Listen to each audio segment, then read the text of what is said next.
Mire el capítulo 12 de Romanos, verso 19. No os venguéis vosotros mismos, amados míos, sino dejad lugar a la ira de Dios, porque mía es la venganza. No te vengues, no cobres venganza, pero eso no quiere decir que la injusticia que te han hecho va a quedar así, tapada, olvidada, sin su justo castigo. Tú no te vengues cuando hacen perversidad en contra tuya, cuando te acusan de pecado, cuando te persiguen por causa de Dios.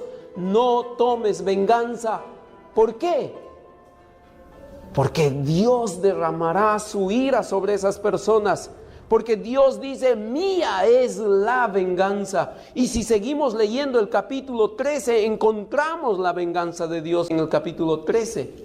Mía es la venganza, dice Dios. Yo pagaré.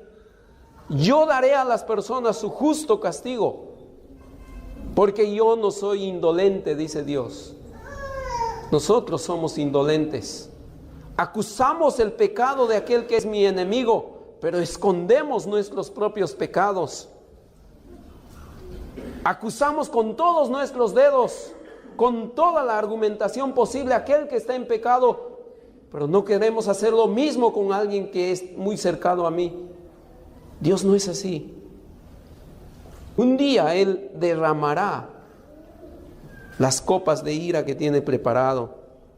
En el libro de Isaías, capítulo 13, verso 6, dice esto, Isaías 13, 6, aullad, porque cerca está el día de Jehová, vendrá como asolamiento de todo el poderoso. ¿Saben qué, hermanos? En el Antiguo Testamento se usa bastante esta frase, sobre todo en los profetas menores, el día de Jehová. Y todos los profetas menores hablan del día de Jehová. Y los judíos equivocados pensaban, el día de Jehová es el día en que Él venga y nos complazca nuestros deseos y nos trate muy bonito. Pero uno de los profetas les dice, están equivocados porque el día de Jehová es terrible. El día de Jehová es el día en el que Él cobrará justicia por el pecado de las personas. El día de Jehová es el día en que consumirá a los pecadores por su pecado. Temblad, temed, dice el profeta. Y todos los profetas hablan del día de Jehová. A veces se presenta con la frase, el día de la ira de Jehová. Esa es la frase que aparece en algunos profetas. El día de la ira de Jehová. Es que Dios, hermanos, por su gracia, por su misericordia no nos ha consumido, pero no quiere decir que se ha olvidado. Una vez más, la idea clave es porque Él no es indolente. Un día alcanzará a las personas la justicia de Dios. Apocalipsis, vamos a Apocalipsis, por favor. Miren el libro que habla del futuro, el libro que nos revela las cosas que están por venir. Y el libro de Apocalipsis termina diciendo, sí, ven Señor Jesús, ven pronto. Es decir, que se cumpla todas las profecías de una vez. Ese es el pedido del libro de Apocalipsis. Pero ¿qué nos habla el libro de Apocalipsis? Empecemos con el capítulo 14, versículo 10. Él también beberá del vino de la ira de Dios, que ha sido vaciada puro en el cáliz de su ira, y será atormentado con fuego y azufre delante de los santos ángeles y del Cordero. Capítulo 19, capítulo 14, verso 19. Y el ángel arrojó su hoz en la tierra y vendimió la viña de la tierra y echó las uvas en el gran lagar de la ira de Dios. Capítulo 15, versículo 1 dice: vi en el cielo otra señal grande y admirable, 7 ángeles que tenían las 7 plagas postreras, porque en ellas se consumaba la ira de Dios. Versículo 7. Y uno de los 4 seres vivientes dio a los 7 ángeles 7 copas de oro llenas de la ira de Dios. Llenas de la ira de Dios que vive por los siglos de los siglos. Capítulo 16, verso 1. Oí una gran voz que decía desde el templo a los 7 ángeles: id y derramad sobre la tierra las 7 copas de la ira de Dios. Versículo 19. Y la gran ciudad fue dividida en 3 partes, y las ciudades de las naciones cayeron, y la gran Babilonia vino en memoria delante de Dios para darle el cáliz del vino del ardor de su ira. Y dice el texto, y Dios recordó todo lo que hizo la gran Babilonia, y en ese momento Dios derramó la ira de él sobre este pueblo, sobre esta nación, simbólicamente hablando. Capítulo 19, versículos 1 al 3 dice: después de esto oí una gran voz de gran multitud en el cielo que decía: aleluya, salvación y honra y gloria y poder son del Señor Dios nuestro, porque sus juicios son verdaderos y justos, pues ha juzgado a la gran ramera que ha corrompido a la tierra con su fornicación y ha vengado la sangre de sus siervos de la mano de ella. Otra vez dijeron aleluya, y el humo de ella sube por los siglos de los siglos. Y los ángeles cantan aleluya, porque la ira de Dios está consumiendo a los pecadores. Versículo 15. De su boca sale una espada aguda para herir con ella a las naciones, y él las regirá con vara de hierro.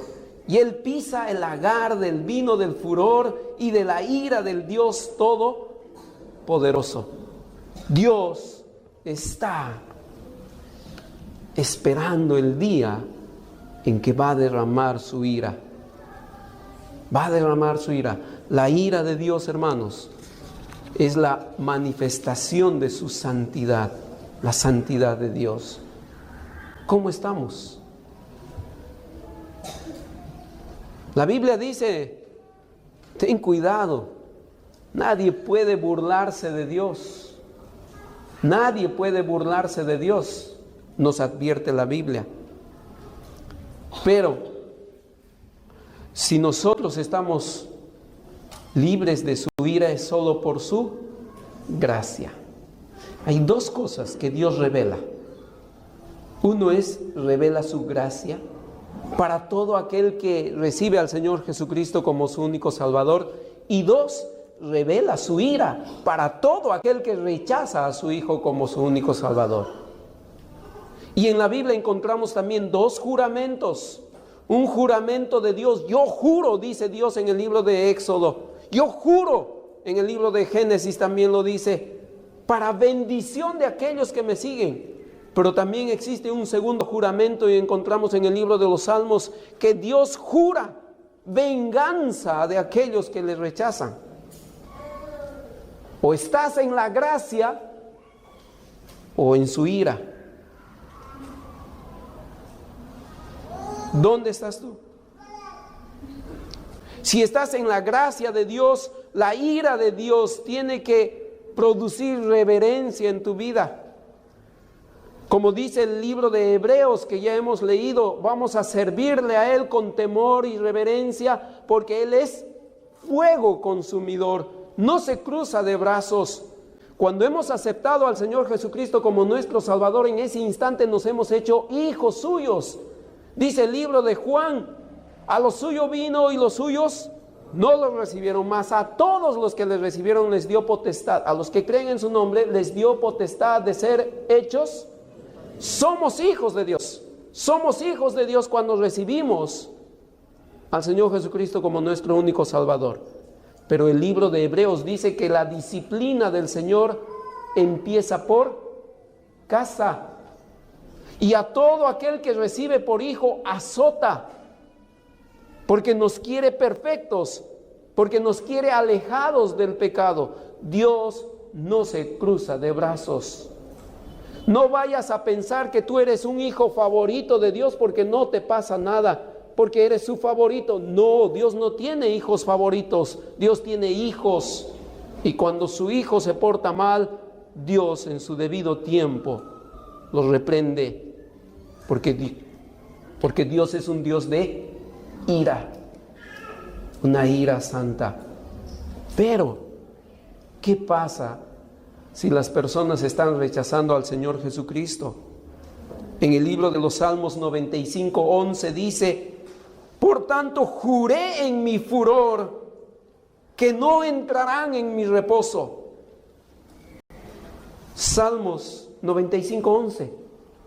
Juré en mi furor que no van a entrar en mi reposo. No hay acceso, no puedes entrar a la presencia de Dios si rechazas a Cristo. No hay forma. Tú te estás convenciendo a ti mismo. Tú voluntariamente estás dejando que te engañen, diciéndote que hay otras formas de ir al cielo. Eso es ser necio. No te dejes engañar. Créele a Dios. Él está diciendo: yo he jurado por mí mismo que no voy a dejar entrar a nadie que rechace la gracia de Dios. Nadie entrará en su reposo. Nadie. No hay forma. El Señor Jesucristo dice: yo soy el camino, la verdad y la vida. Nadie viene al Padre si no es por mí. Solo el Señor Jesucristo. Él ha jurado y Él va a cumplir su juramento. No le rechaces, no rechaces al Señor Jesucristo. No te expongas a la ira de Dios. Romanos 2:5 dice: pero por tu dureza y por tu corazón no arrepentido, atesoras para ti mismo ira para el día de la ira y de la revelación del justo juicio de Dios. Tú solo estás yendo hacia la ira de Dios si rechazas a Cristo. No sigas rechazando a Cristo. Entiende la ira de Dios. Entiende que Dios va a manifestar su ira. Termino con este versículo. En el libro de Lucas, capítulo 12, verso 5. Lucas capítulo 12, verso 5 dice: pero os enseñaré a quién debéis temer. Temed a aquel que después de haber quitado la vida, tiene poder de echar en el infierno. Si os digo, a este temed. ¿De quién está hablando? Del Señor Jesucristo. Témele a Él. Témele a Él, porque si tú le rechazas, Él tiene el poder de quitarte la vida, y después de quitarte la vida tiene el poder de enviarte al infierno. A Él deben temer. ¿Cómo está tu vida? Hermanos, como creyentes que ya somos, y si aquí hay muchos creyentes, a veces nosotros estamos viviendo un cristianismo faltos de temor y reverencia a nuestro Dios. A veces nosotros pecamos de indolencia y no queremos revelar el corazón de los nuestros. No queremos revelar el pecado de los nuestros. A veces nosotros no queremos hablar del pecado de otra persona porque tenemos temor de que nos afrenten y preferimos cruzarnos de brazo y decir: mejor no digo nada. Eso también es pecado. Dios quiere que vivamos en santidad, porque a santidad Dios nos ha llamado. Dile esta mañana al Señor: Señor, voy a servirte con temor y reverencia, porque la ira de Dios está cerca. Debo servir a Dios con temor y reverencia. Pero también animo a las personas: no rechaces a Cristo. Dios ha preparado copas de su ira y están cada vez más llenas. Yo no sé qué copa te ha tocado a ti, una grande, una pequeña, no sé qué tamaño tiene tu copa, pero cada vez se está llenando más y más por tu pecado, por rechazar a Cristo. Y un día, una gota derramará esa copa en contra tuya. No llegues a ese extremo. Que la gracia de Dios vacíe esa copa y tú ya no estés expuesto a la ira de Dios. ¿Cómo? Recibiendo al Señor Jesucristo. La Biblia dice, porque por gracia sois salvos. Sé salvo de la ira de Dios. Sálvate de la ira de Dios. El Señor ni a su propio Hijo contempló cuando estuvo cargando nuestros pecados. Tampoco lo hará contigo. Te dará la espalda y tu destino será eterno. Dile en esta mañana, te recibo, Señor Jesucristo. Te acepto. Y en ese instante serás hecho hijo de Dios.